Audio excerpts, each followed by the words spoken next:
want to thank all of you for being here today, and I really appreciate your patience with the weather and having to change our venue.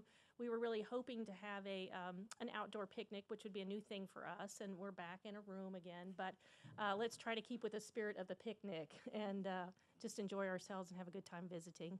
So today, as we get started, I'd like to recognize a few people, and then I'm going to turn this over to Dr. Freeze. Andy Wincy is here with us from Sanford, and he's in the Sanford Initiative Department. And then, of course, we have Dr. Miller, Dr. Patterson, Dr. Freeze, and Dr. David Pierce is going to be joining us in just a little bit. So we're going to get started so that we can hear what the doctors have to say, and we'll have a question and answer period at the end. Thank you. I'm in trouble if I get close to this, maybe so. Well, by the way, I'm Hud Freeze, and I have been working on CDG and diagnosing and CDG patients. I'm not a physician. I'm not medically trained, so this is a research basis diagnosis that we do.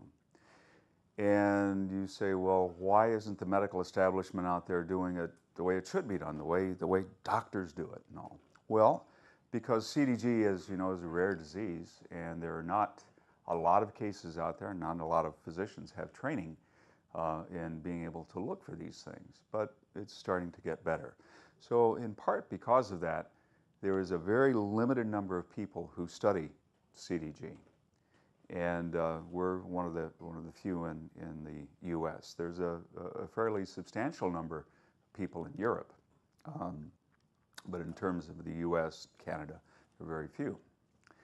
So what I want to talk about today is to sort of give you some updates about the kinds of things that have been going on in our lab, some of the ideas we have, and maybe try to explain why we're here. Why are we in Sioux Falls? And then you know, I can take questions from you as you like. And remember, I'm not medically trained, so I can give you a scientist, a lab rat's answer, but that's about it. And then I'm going to try to tell you about how sort of this basic science all connects in with doing the stuff that is important for all of us, and the kids, for the families. So I had started out and still am a basic scientist, and that means I go in the lab and I tinker around with things because I find them interesting. And as I was working on some kind of cells from, if you can believe this, a slime mold. Slime mold.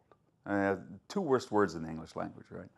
So I work on slime molds, and then because I had a retarded sister, I always had a sort of a soft spot for any kind of metabolic disorders, kids with problems, and so I felt a great affinity in finding out that there were children out there who had some sort of disorders that mimicked a little bit of what my sister was like.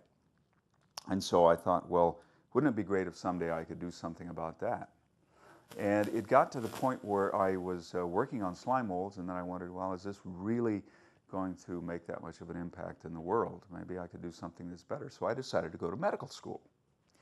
And this is after getting my PhD. I'm 35, 36 years old, and I'm going to do something better with my life. So I applied for a research grant on basic slime moldology, and then I also applied to medical school. And in the same week, I get accepted to medical school, and I get my first grant.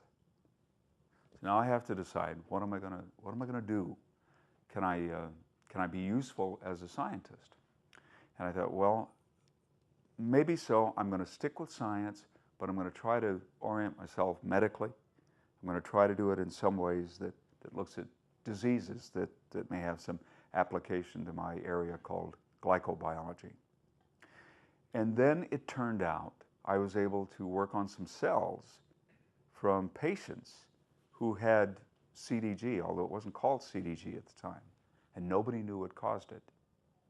And we were able to see that, believe it or not, the cells from some of the patients looked like some of our abnormal slime molds. So I saw a scientific connection here. And I saw maybe there's something we can understand by looking at these slime molds in part, but also then applying that to understanding the basis of these disorders in the children. And one of the experiments we did on these cells was to find that they had abnormal glycosylation. So glycosylation is this act of making sugar chains and putting them onto proteins. And that's important for cells communicating with each other, for proteins to have their right kind of shape, to fold correctly, and to talk to other proteins. And so we found that these cells from the patients who have disease X, we know it's involved in glycosylation, but we don't know exactly what.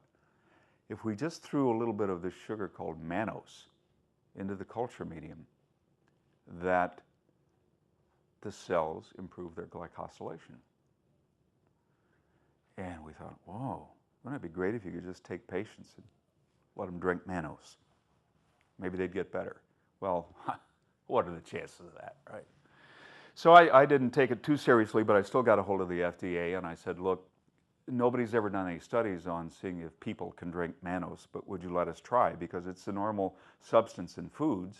I mean, there's nothing really abnormal about it, so can we do it? And they said yes, and so we tried some mannose, and none of us got sick. We just did this in our conference room down the hall from my lab.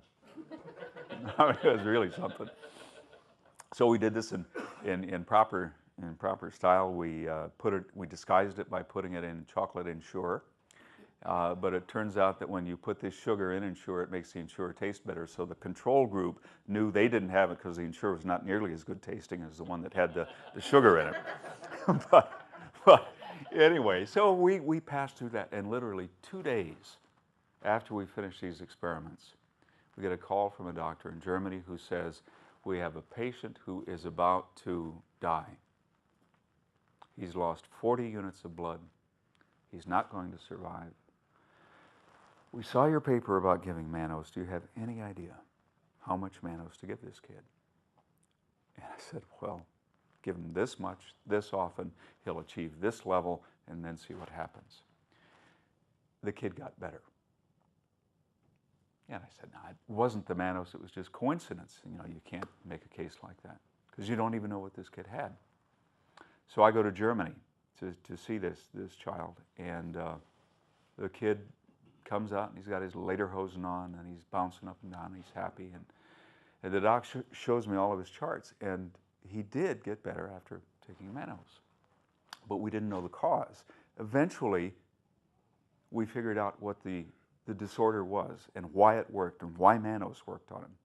And so then, as you know, now we were starting to understand the basis of some of these CDGs, and we came to understand CDG 1A was a disease that was different than this one, which was eventually called CDG 1B.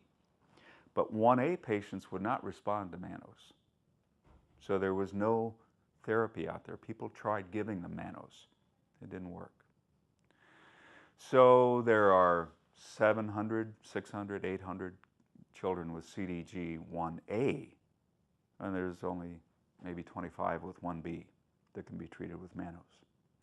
So, you know, it was gratifying in some sense, and in other ways, it wasn't very happy because maybe I should be able to understand from a biochemical and a basic science level how we could make this stuff work. How can we make mannose be a therapy for 1A kids? You know, I couldn't think of any way. Nobody else could either. So we sort of put that on the back burner and went off discovering more types of CDG, and now there are over 25 types of CDG. 10 years ago there were 2. So I mean, this has just exploded all over the place.